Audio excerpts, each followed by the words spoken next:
राधा राधा नाम रटत है जो नर आठों याम, तिनकी बाधा दूर करत है राधा राधा नाम। श्री राधे राधे राधे सभी को। आप सभी का स्वागत है आपके अपने लड्डू गोपाल कृष्णा चैनल में। मिलिए लड्डू गोपाल जी से, कीजिए माधव के दर्शन। राधे राधे सभी भक्तों को। तो आज करेंगे छोटी सी चर्चा और उसी के साथ कर लेते हैं हम पहले कान्हा जी का स्नान और उसके बाद करेंगे हम चर्चा। तो देखिए अद्भुत लीला कन्हैया की, माधव की। राधे राधे। कई बार मन में विचार आता है कि हम जो सेवा कर रहे हैं कहीं हम गलत तो नहीं कर रहे हैं, क्या माधव हमारी पूजा स्वीकार कर रहे हैं, हमारी सेवा स्वीकार कर रहे हैं, क्या हम कोई गलती तो नहीं कर रहे हैं। सेवा कैसे करें, कैसे पता चले कि भगवान हमसे खुश हैं या नहीं। ऐसा भाव मन में आता है अधिकतर सभी के, हमारे भी आता है। तो ये चीज़ सबके आती है, तो इसके बारे में बताएंगे, चर्चा करेंगे आज इस वीडियो में कि कैसे पता चलता है कि भगवान खुश हैं या उन्होंने हमारी पूजा स्वीकार कर ली, कोई गलती तो नहीं हुई हमसे पूजा टाइम, या हम कुछ गलत तो नहीं कर रहे हैं जिससे भगवान खुश हैं या नहीं, वो कैसे। तो इस वीडियो में हम बताएंगे आपको आगे। जब हम अपने लल्ला को अपने घर लाते हैं, उनकी सेवा प्रारंभ करते हैं, तो देखिए मेरे माधव जी कितने प्रेम से मेरी इस प्यारी सी सेवा को स्वीकार कर रहे हैं। जो प्रभु के लिए जो भी करें दिल से करें, भाव से करें, पूरे निस्वार्थ से करें, निस्वार्थ से करें। अब निस्वार्थ का अर्थ जानने से पहले स्वार्थ के बारे में समझना होगा कि स्वार्थ क्या होता है। तो देखिए स्वार्थ का अर्थ होता है कि कान्हा जी से आप कहते हैं, अपनी इच्छाएं मांगते हैं, कुछ भी। कान्हा जी मेरा ये काम कर दो, मैं अच्छे से वस्त्र लेके आऊँगी। कान्हा जी आप मेरे लिए ये कर दो, मैं आपके लिए अच्छी मिठाई लेकर आऊँगी। कान्हा जी आप मेरे लिए मेरा ये वाली पूजा, मतलब जो मेरी इच्छा है इसको आप पूरा कर दीजिए, मैं आपके लिए ये वाला आपके नाम का इतना प्रसाद बांट दूँगी, कान्हा जी प्लीज़ कर दीजिए ना।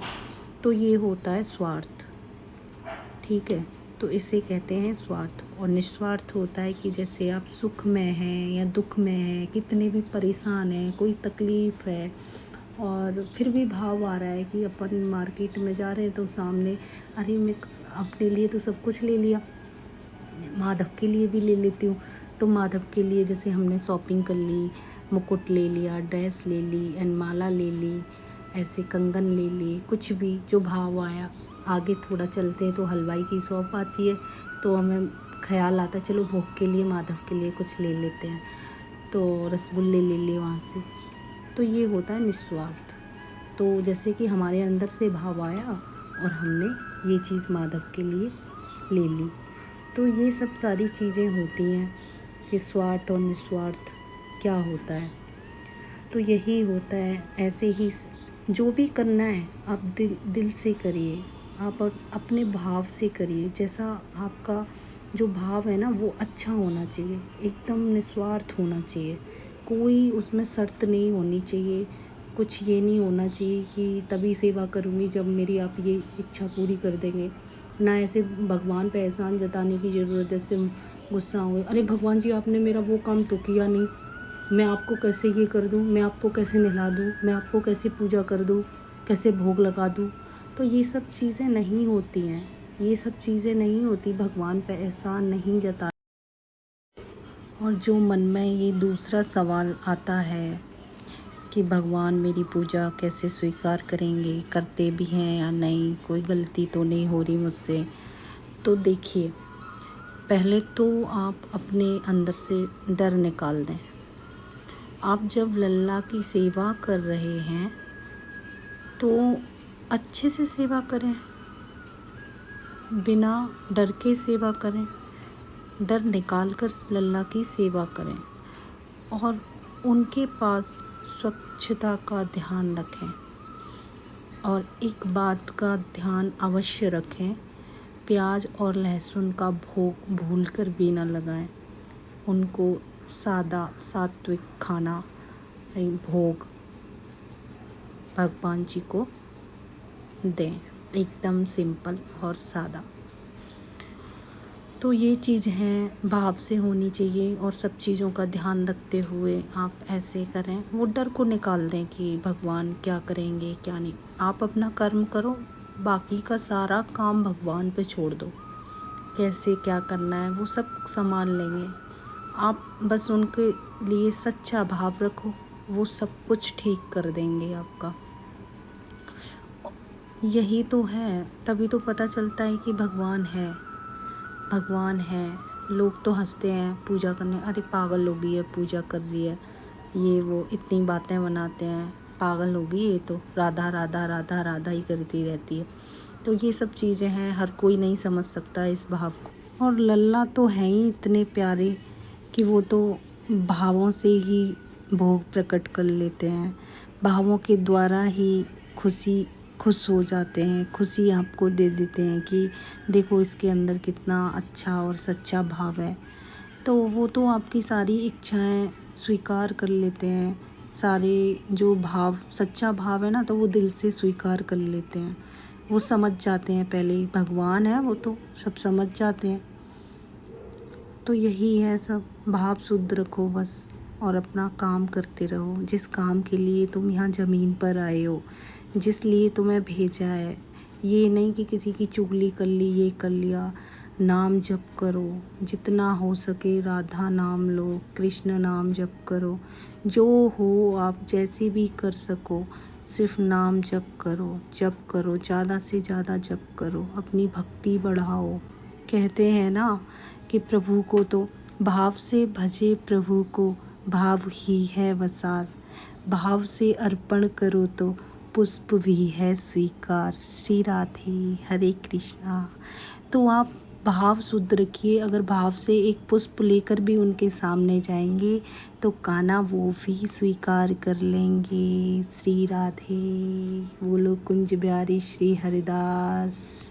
ऐसे ही हैं कान्हा जी, जब अपने भक्त के मन में भाव देखते हैं तो वो खुश हो जाते हैं और स्वीकार कर लेते हैं, उसके मन की बातें समझ जाते हैं और वो अपना आशीर्वाद और उनके दिल में अपना जगह बना लेते हैं, मतलब उनके साथ रहने लग जाते हैं, उनके दिल में अंदर रहने लग जाते हैं। क्योंकि उनके जो शुद्ध भाव है ना, जैसे भाव एकदम, जैसे भाव क्या है, जैसे हम खाना खा रहे हैं और हम भोग लगाना भूल गए, तो हमने अपने अंदर ही भगवान को फील कर लिया मन में, अरे आँखों से ही मन से ही फील करके भगवान को याद करके भोग लगा दिया।